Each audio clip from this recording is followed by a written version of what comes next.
Ministre, honorables députés,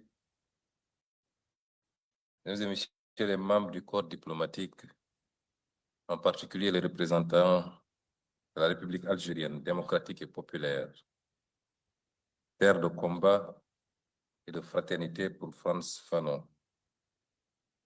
Monsieur le directeur général du Musée des civilisations noires, chers professeurs, chercheurs, artistes, militants, étudiants, élèves, chers invités venus d'Afrique, des Caraïbes, du Maghreb, d'Europe, d'Amérique du Nord et du reste du monde, au nom de son Excellence, Monsieur le Président de la République, Bassirou Diomaye Diakhar Faye, je vous souhaite la bienvenue au Sénégal, terre africaine de dialogue, de dignité et de résistance. Dal leen ak jàmm, bienvenue en paix, en vérité et en mission. Il y a 100 ans, en 1925, naissait à Fort-de-France un enfant auquel nul n'aurait pu prédire un destin si singulier. Frantz Fanon n'a vécu que 36 années, mais 36 années d'une intensité telle que le monde n'a pas encore fini d'en recevoir la secousse. Aujourd'hui, sa pensée demeure intacte, brûlante, indispensable. Non parce qu'elle aurait échappé au temps, mais parce que notre siècle n'a pas encore guéri des blessures qu'il avait surnommées. Non pas parce qu'elle serait figée hors du temps, mais parce que notre monde, lui, n'a pas encore trouvé le remède qu'il appelait. Fanon est ce médecin des âmes, attentif aux blessures intimes, comme aux fractures collectives. Fanon est ce guérisseur des sociétés, qui a vu que le colonialisme n'était pas seulement un rapport politique ou économique, mais une opération chirurgicale sur la psyché humaine. Fanon est une intelligence indomptable, qui a osé nommer les mécanismes de la domination avant que l'histoire ne reconnaisse l'exactitude de son analyse. Sa vie fut brève. Je veux rendre hommage à travers lui, à sa femme, à sa fille et à sa fondation. Sa vie fut brève, mais son œuvre immense.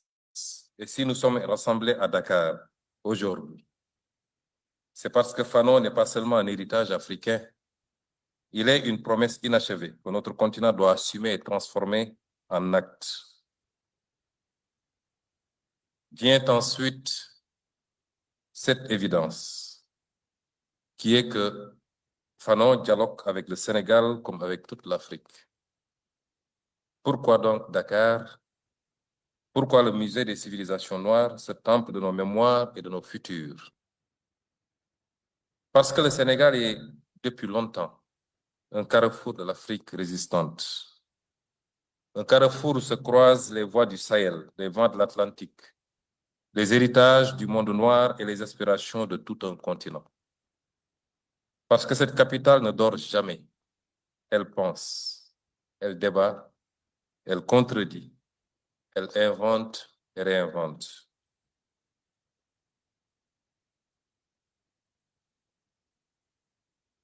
Dakar vit au rythme des grandes conversations africaines. Celles qui bousculent, celles qui libèrent, celles qui ouvrent des horizons que l'on croyait impossibles. Parce qu'après avoir accueilli les festivals mondiaux des arts nègres, après avoir fait vibrer le monde autour de la négritude et des humanités noires, Dakar offre à nouveau son hospitalité aux consciences insurgées, aux imaginaires politiques, aux luttes de dignité.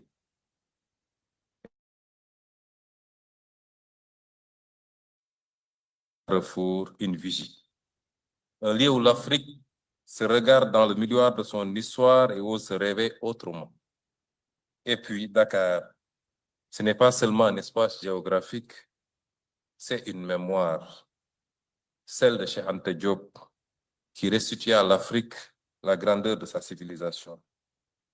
celle d'Alioune Diop et de Présence africaine, qui offrirent au monde une scène pour nos voix longtemps étouffées. Celle de Senghor, Césaire, Damas, mais aussi celle de la jeunesse contemporaine qui, dans les rues de cette ville, continue de réclamer justice, dignité et souveraineté.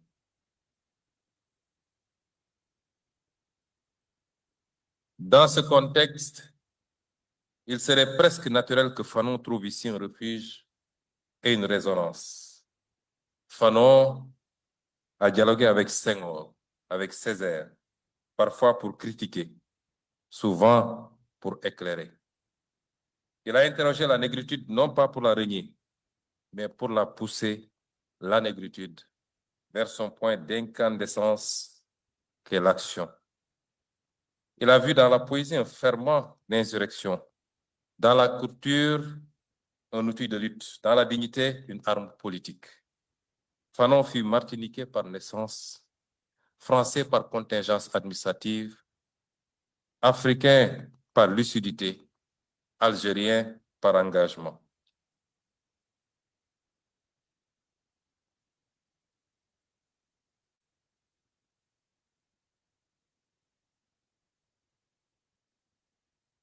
Et enfin, citoyen d'une humanité qu'il voulait reconstruire depuis ses ruines.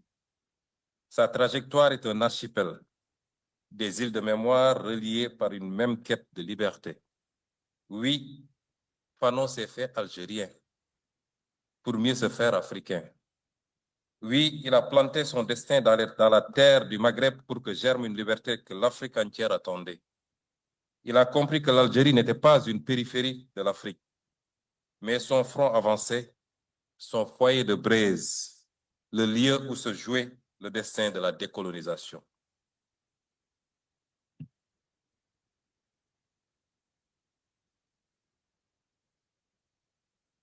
Et si nous sommes ici, au Musée des civilisations noires, c'est parce que cet espace incarne ce que Fanon espérait. Une Afrique capable de dire son histoire, de nommer ses blessures, mais aussi de les guérir, d'inventer son avenir sans permission, sans tutelle, sans imitation. C'est à travers 3 visages essentiels que se déploie l'héritage de Fanon. Et c'est vers eux que nous allons maintenant nous tourner. Le colloque qui s'ouvre explore 3 dimensions essentielles de cet homme pluriel. Entrons d'abord dans l'œuvre de Fanon par sa première vocation, celle du psychiatre qui, par le soin, ouvre la voie de la désaliénation. Avant d'être l'auteur incandescent des damnés de la terre, Fanon fut d'abord un médecin debout, un médecin lucide, un médecin indocile. À Blida-Joinville, il n'a pas seulement soigné des corps, il a affronté des abîmes.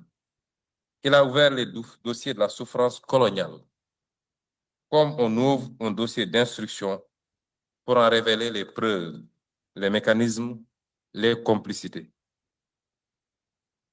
Dans les couloirs de l'hôpital psychiatrique, il a vu ce que peu d'Européens voulaient admettre, que le colonialisme n'était pas seulement une administration, mais une pathologie. Que la domination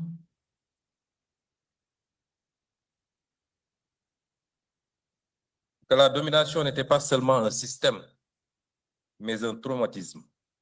Que l'oppression n'était pas seulement un rapport de force, mais une intrusion dans l'âme humaine.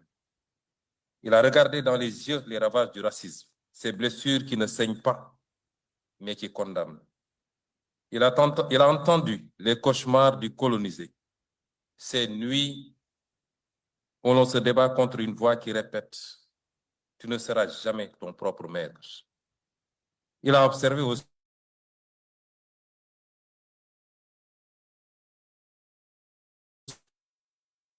par le sentiment de supériorité qu'il se raconte, incapable de vivre hors de la violence qu'il administre. Fanon l'a compris très tôt. Le colonialisme est une pathologie à double entrée. Elle aliène celui qui subit, et elle défigure celui qui domine. C'est pourquoi pour Fanon, la libération n'est pas un événement politique, c'est un processus thérapeutique. C'est un travail de désintoxication mentale. C'est la rééducation d'un peuple blessé pour qu'il cesse enfin de douter de lui-même. Il écrivait avec une lucidité qui glace encore aujourd'hui. Fanon nous a appris qu'une indépendance qui ne libère pas les consciences n'est qu'un décor renouvelé.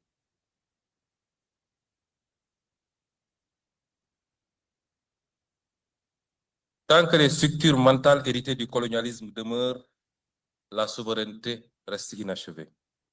Et regardons-nous en face, cela n'a jamais été aussi vrai. Car l'Afrique, malgré ses victoires, malgré ses indépendances, porte encore dans son inconscient collectif les cicatrices laissées par les siècles de domination.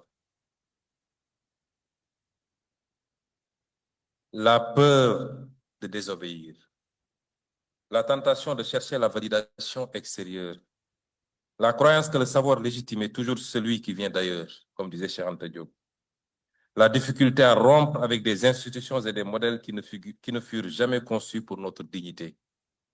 Aujourd'hui encore, nous voyons combien la santé mentale, les traumatismes collectifs, les blessures invisibles du colonialisme et du néocolonialisme continuent de structurer nos destins. On parle souvent d'infrastructures sanitaires, d'hôpitaux, de plateaux techniques, et c'est indispensable, c'est vrai. Mais Fanon nous rappelle une vérité profonde. Un peuple n'avance pas uniquement avec des médicaments, il avance avec une âme guérie. Nous avons hérité de systèmes éducatifs qui dévalorisent nos langues,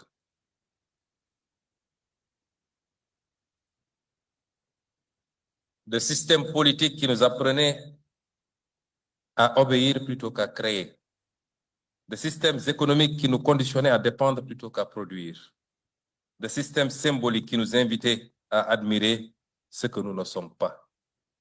C'est pourquoi l'Afrique d'aujourd'hui n'a pas seulement besoin d'hôpitaux. Elle a besoin d'un vaste chantier de réparation psychique. Un chantier qui révalorise nos langues, qui honore nos cultures, qui libère nos imaginaires, qui soigne nos mémoires de leur silence forcé et qui permette à chaque Africain, à chaque Africaine, où qu'il vive dans le monde, de devenir un sujet de sa propre histoire. La désaliénation est une politique publique. La désaliénation est un projet national, continental même. Et la désaliénation est une condition de la souveraineté. Et si nous sommes fidèles à Fanon, alors nous devons comprendre que la plus grande bataille de notre époque n'est pas seulement une bataille économique ou institutionnelle. C'est une bataille pour la restauration de notre société collective. Vient le second. D'ici cadre engagé, passons maintenant à Fanon, le politique. Celui qui pense la lutte, la rupture et la souveraineté comme les fondations de l'émancipation.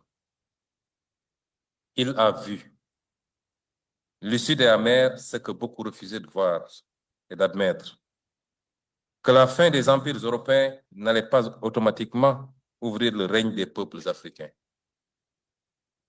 que l'aube des indépendances pouvait être confisquée par ceux-là même qui se présentaient comme ses architectes.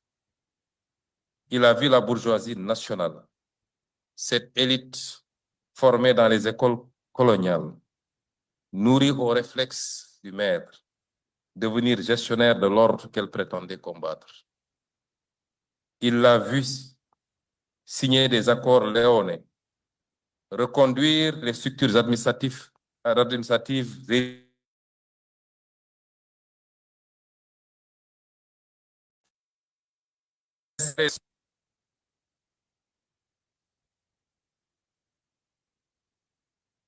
des hommes nouveaux dans des institutions anciennes.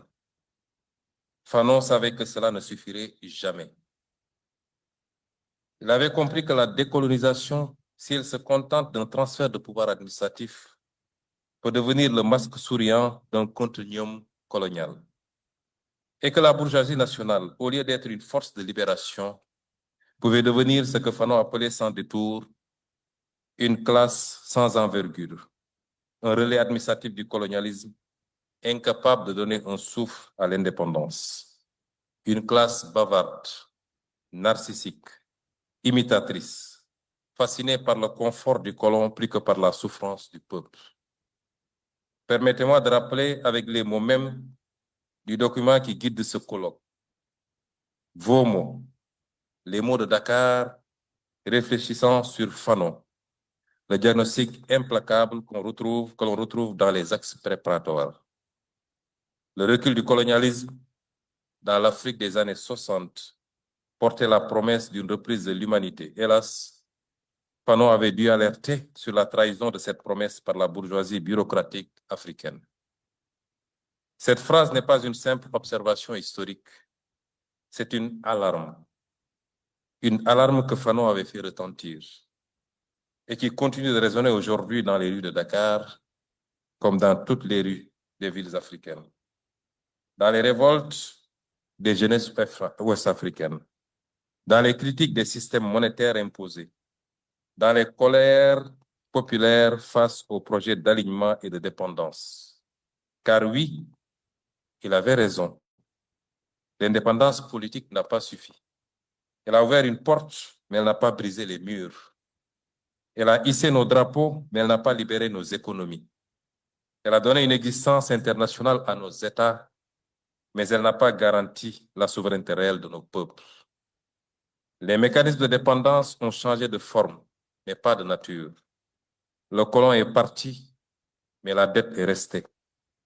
L'administration coloniale s'est retirée, mais les accords inégaux sont demeurés. Les gouverneurs ont disparu, mais les injonctions des institutions financières internationales ont pris le relais. Les frontières ont été rompues, mais nos monnaies sont restées arrimées. La forme a changé, mais la structure jamais entièrement. C'est pourquoi le combat continue.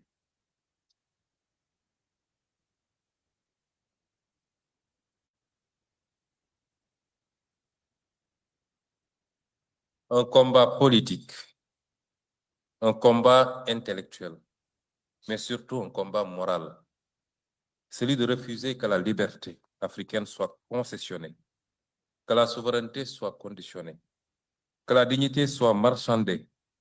Et si Fanon nous parle encore avec une telle force, c'est parce qu'il nous a prévenus avant l'heure que la vérité, la véritable trahison de l'indépendance ne viendrait pas seulement de l'extérieur, mais aussi de l'intérieur. Des élites qui renoncent, des dirigeants qui négocient au rabais, des États qui préfèrent reconduire le système plutôt que l'affronter. Aujourd'hui, alors que l'Afrique vit une nouvelle onde de révolte souverainiste, alors que des jeunesses entières refusent de reproduire les mêmes illusions, alors que des gouvernements, dont le nôtre, assument leurs responsabilités historiques, remettent en cause les dogmes hérités du passé, le message de Fanon retrouve une clarté foudroyante. Oui, il avait raison. Et aujourd'hui, nous n'avons pas le droit de détourner les yeux. Nous n'avons pas le droit d'être les nouveaux comptables de cette liberté sous tutelle. Nous n'avons pas le droit d'être les héritiers complaisants de cette trahison inaugurale. L'Afrique ne demande plus l'indépendance. Elle exige la souveraineté.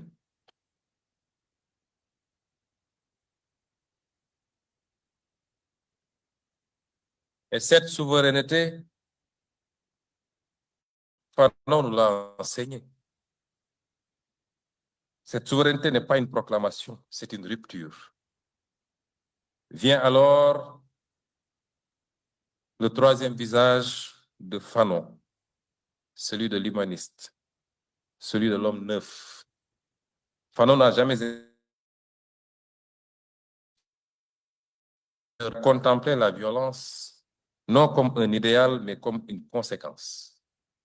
Il a espéré ardemment l'avènement d'un homme neuf délivré du complexe du colonisé comme du complexe du colonisateur. Cet homme nouveau, disait-il, ne se définit ni par la race, ni par la rancœur, ni par la revanche. Il se définit par la liberté retrouvée.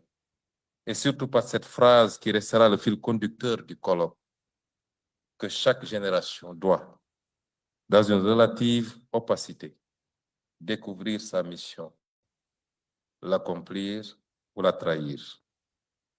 Je le répète, ici pour la jeunesse africaine, vous êtes cette génération qui ne craint plus de regarder le monde en face et de lui répondre par ses propres mots, ses propres outils, ses propres rêves.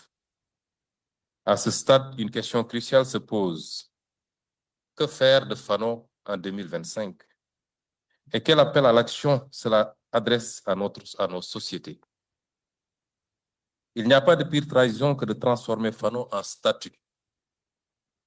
Un Fanon figé, un Fanon de musée, un Fanon inoffensif. Non, Fanon n'est pas un monument, il est un mandat. Et ce mandat nous oblige. Les axes du colloque le disent clairement. Il nous faut d'abord aborder la lutte pour la dignité, ce front où se défait l'aliénation et où s'inventent les alternatives décolonisées, les alternatives décoloniales. Il faut repenser nos langues, nos savoirs, nos imaginaires, rompre avec la dépendance culturelle et symbolique, rebâtir des institutions de savoir réellement africaines, réellement libres, penser le féminisme africain avec un espace d'invention politique, pas comme un emprunt, réhabiliter nos humanités noires, nos spiritualités, nos esthétiques, nos pensées. Vient ensuite l'analyse des sujets révolutionnaires et des contre-révolutionnaires qui tentent de freiner l'histoire.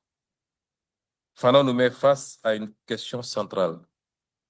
Quelle force sociale porte aujourd'hui la transformation? La jeunesse, les travailleurs, les agriculteurs, cœur battant de la révolution, selon lui, les diasporas, les mouvements citoyens et surtout, quelle force cherche à maintenir la dépendance? Sa lecture de la bourgeoisie nationale reste, hélas, d'une actualité brûlante.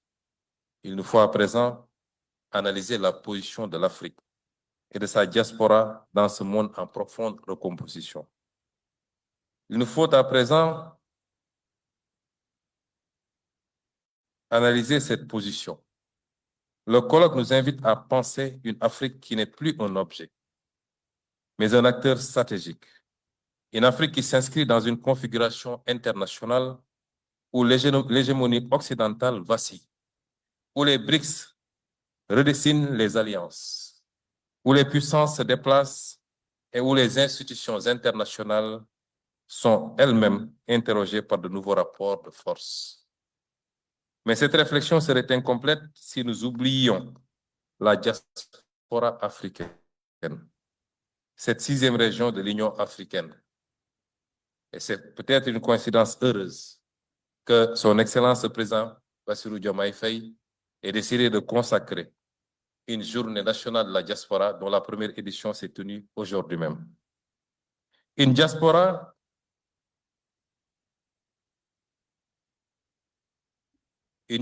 qui n'est pas seulement une mémoire ou une communauté affective, c'est une force économique, culturelle et politique. Aujourd'hui, les transferts financiers de la diaspora dépassent largement l'aide publique au développement. Dans plusieurs pays africains, ils irriguent des millions de foyers, financent des projets, soutiennent l'entrepreneuriat local, stabilisent des économies fragiles. Dans les villes du monde entier, Paris, New York, Johannesburg, Abidjan, Londres et j'en passe, les jeunesses afrodescendantes portent une parole politique nouvelle, connectée, décomplexée, transnationale. Elles se mobilisent contre les violences policières, contre le racisme systématique, contre les discriminations économiques. Elles produisent des savoirs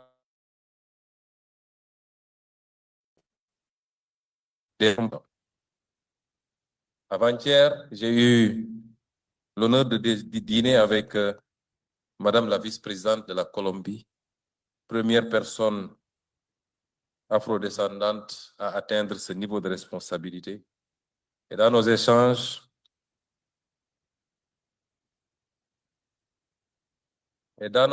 j'ai pu apprécier la profondeur de l'engagement de Madame la vice-présidente sur les questions mémorielles et même sur la question de la réparation. Pour beaucoup d'élites africaines, c'est un crime, voire un péché, de penser ainsi, à fortiori de parler de ces questions. Je voudrais rendre hommage à cette brave dame, malgré les pressions qu'elle subit chez elle, et voire même les menaces.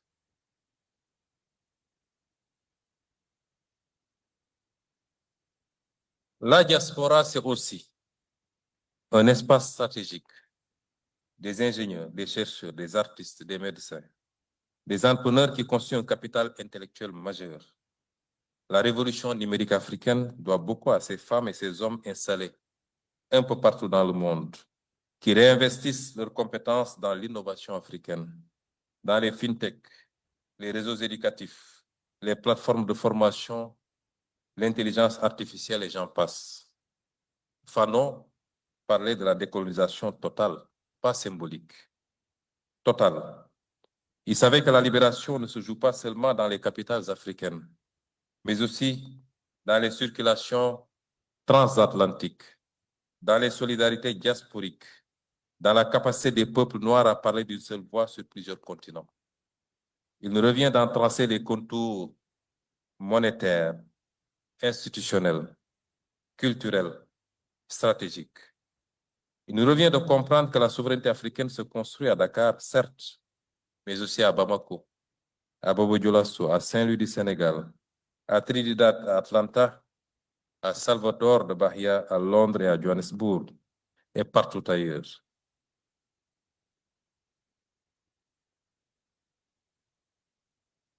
Elle se construit par les États, mais aussi par les diasporas, par les politiques publiques, mais aussi par les imaginaires, par les sciences, la culture, la mémoire et les luttes. Dans un monde en recomposition, la diaspora n'est pas un appendice, elle est une avant-garde. Vient ensuite un front majeur de notre émancipation, celui de l'économie de la dignité. Aucune dignité n'est possible sans souveraineté économique. Et aucune souveraineté économique n'est possible sans souveraineté monétaire. Ce n'est pas une équation théorique. Ce n'est pas une équation théorique. C'est la condition matérielle de l'émancipation que Fanon appelait déjà de ses voeux. Le franc CFA fut un instrument de stabilité, dit-on, mais surtout un instrument de contrôle, un outil conçu pour prolonger sous un vernis de coopération les réflexes de tutelle et de dépendance. Il a structuré nos politiques publiques, contraint nos stratégies, corseté nos ambitions, limité nos marges de manœuvre et, plus profondément encore, il a façonné nos imaginaires économiques. Il a installé l'idée qu'une monnaie africaine autonome serait un risque, un pari, voire même un luxe. Une monnaie servile ne produit qu'une mentalité servile. La réforme inachevée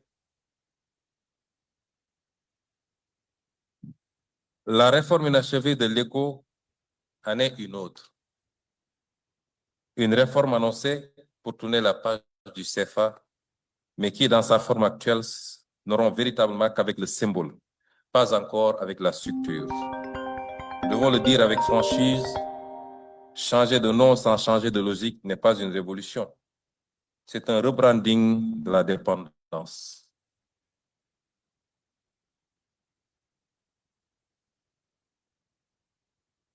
La bataille pour la monnaie africaine reste un front majeur. Un front politique, certes, mais aussi un front culturel et psychologique. Car une monnaie, ce n'est pas seulement du papier ou du code numérique. C'est la matérialisation du pouvoir d'un peuple, la traduction concrète de sa capacité à décider pour lui-même. La preuve qu'il accepte de compter sur ses forces, ses ressources, ses institutions, et non sur la protection paternaliste ou les arbitrages lointains de notre centre. Pour Fanon, La domination n'était jamais purement militaire ni administrative. Elle pénétrait les structures mentales, les habitudes de pensée, les réflexes de soumission intériorisés. La question monétaire en Afrique est précisément cela, particulièrement en Afrique de l'Ouest et en Afrique centrale. Bref, en Afrique francophone. Un champ où se joue encore la lutte entre dépendance et désaliénation. Le combat est... Il ne s'agit pas de claquer les doigts pour inventer une monnaie parfaite. Mais nous savons aussi que la prudence excessive, l'attentisme ou la peur des représailles des marchés sont souvent les autres noms de la résignation.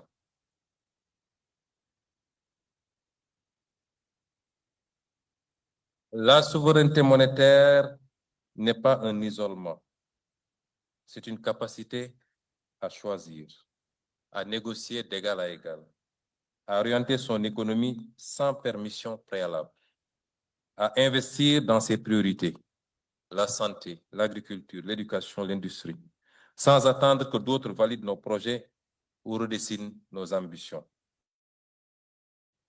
C'est pourquoi nous devons ensemble reconstruire l'économie politique de la dignité, une économie basée sur la maîtrise de nos ressources, la refondation de nos institutions financières, la fin des fuites de capitaux, la régulation de nos chaînes de valeur et l'affirmation d'un principe simple mais révolutionnaire, que nos peuples ne doivent plus être des variables d'ajustement dans l'ordre mondial. En vérité, tant que nous n'aurons pas conquis notre souveraineté monétaire, notre souveraineté économique restera sous condition et notre dignité restera négociable. Et cela, Fanon l'aurait refusé avec la plus grande fermeté.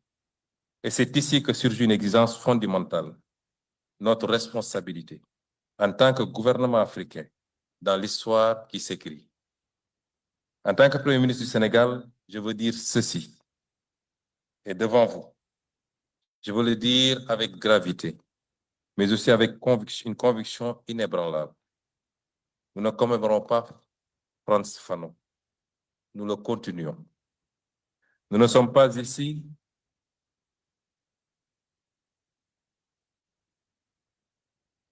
Nous ne sommes pas ici pour déposer des fleurs sur une mémoire figée. Nous sommes ici pour reprendre le flambeau, pour avancer là où il a dû s'arrêter, pour transformer un héritage en action, pour transformer une pensée en politique publique, pour transformer une indignation en institution. Lorsque nous avons refusé les pratiques politiques du passé, les arrangements obscurs, les manipulations institutionnelles, les calculs de cours qui prenaient le pas sur le bien commun, nous avons posé un premier acte fanonien, celui de dire non, enfin, à ce qui défigure l'État et trahit le peuple. Lorsque nous avons révélé la vérité sur les finances publiques, lorsque nous avons mis à nu les passifs cachés, les mensonges comptables, les dettes déguisées, les bilans maquillés, lorsque nous avons entamé le chantier de la réappropriation de nos ressources naturelles et celui de la fin de la prédation de nos ressources financières et budgétaires par les surfacturations et la corruption généralisée, lorsque nous avons refusé la politique du silence et de la façade, nous avons agi dans l'esprit de Frantz Fanon.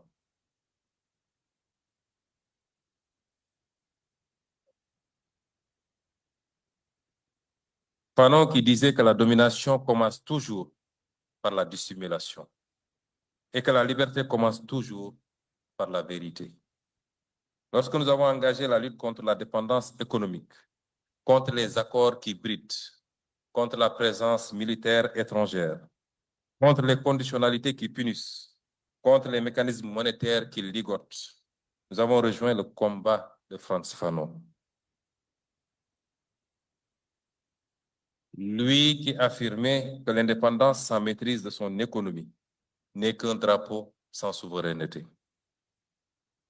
Lorsque nous avons défendu sans trembler la souveraineté de notre pays face aux pressions extérieures, face aux injonctions, face au chantage voilé ou explicite, lorsque nous avons affirmé que le Sénégal ne serait pas gouverné depuis l'extérieur, qu'il ne serait pas manœuvré par la peur des marchés, ni intimidés par les admonestations d'institutions qui ont trop souvent pris l'Afrique pour un laboratoire. Alors nous avons fait plus qu'un geste politique. Nous avons restauré notre dignité nationale.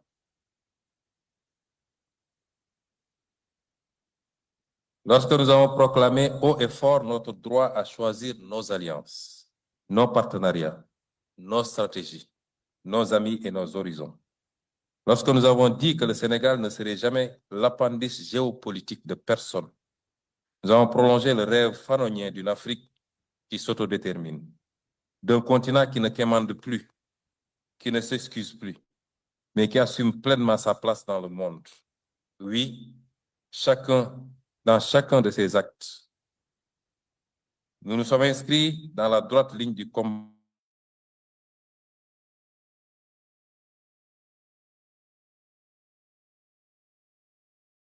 de voir. Fanon nous a appris à reconnaître ces élites qui se servent de l'État plutôt que de le servir. Celles qui transforment la fonction publique en rente. Celles qui s'inclinent devant l'étranger mais se redressent face au peuple. Celles qui parlent beaucoup et agissent peu. Fanon nous rappeler une exigence simple. Se méfier des gestionnaires de la dépendance et appeler des femmes et des hommes capables de rupture, d'intégrité et de courage. La sobriété dans l'exercice du pouvoir, la transparence dans la conduite des affaires publiques et la cohérence entre les paroles et les actes.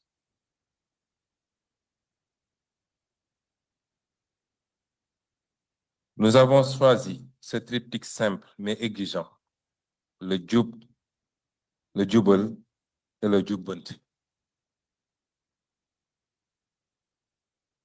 qui signifie droit, droiture et redressement. Droit dans notre rapport au peuple, droiture dans notre rapport à l'État, redressement dans notre rapport à l'histoire. Mais mesdames et messieurs, ce n'est là qu'un commencement. Car la souveraineté n'est jamais un acquis. Elle est un combat quotidien, une conquête lente, un effort sans cesse recommencé. Ce colloque doit nous aider à aller plus loin encore, plus loin dans la construction d'un État décolonisé, plus loin dans l'invention d'une économie souveraine, plus loin dans la reconquête mentale et culturelle, plus loin dans la refondation de nos institutions, plus loin dans la construction d'une Afrique qui cesse enfin d'être le terrain des autres pour devenir le théâtre de sa propre histoire. Et si Dakar accueille cette rencontre, c'est parce que Dakar ne veut pas seulement comprendre Fanon. Dakar veut l'accomplir. Mesdames et messieurs, le colloque qui s'ouvre n'est pas un séminaire savant. Il est un moment politique, un moment de respiration et d'audace pour l'Afrique. Nous sommes réunis pour poser une question simple. Comment achever ce que Fanon a commencé? En vérité, tant qu'il y aura des peuples humiliés, tant qu'il y aura des damnés de la terre, tant qu'il y aura un vent de domination qui souffle sur notre continent, Fanon restera vivant. Mais tant qu'il y aura une jeunesse debout, tant qu'il y aura des luttes de dignité, tant qu'il y aura un souffle d'espérance dans les rues de Dakar, de Banjul, de Ouagadougou, de Bamako, de Port-au-Prince, alors son rêve d'une humanité nouvelle, libérée de ses chaînes anciennes, restera possible.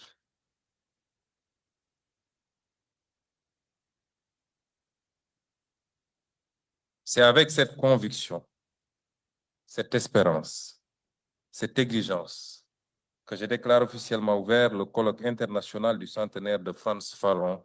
Je vous remercie de votre aimable attention.